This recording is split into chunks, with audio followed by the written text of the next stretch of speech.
संपूर्ण महाराष्ट्रामध्ये आषाढी एकादशीच्या निमित्तानं विठ्ठल रुक्मिणीच्या गजराने संपूर्ण महाराष्ट्रात एक वेगळ्या प्रकारचा उत्साह निर्माण झालेला आहे.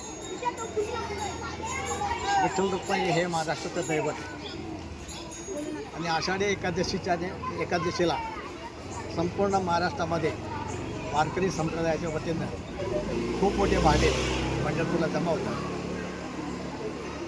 आणि या निमित्तानं आम्ही दरवर्षी महाराणा प्रताप हायस्कूल आणि प्राथमिक शाळेमार्फत वृक्षदिंडीचा आणि वृक्षारोपणाचा कार्यक्रम आयोजित केला. यावर्षी आज आम्ही हा कार्यक्रम आयोजित केला आहे. या कार्यक्रमाला खास करून धुळे शहराच्या माजी महापौर आदरणीय प्रतिभाताई चौधरी यांच्या हस्ते वृक्षदिंडीची सुरुवात केलेली आहे. हा खूप महत्त्वाचा दिवस आहे.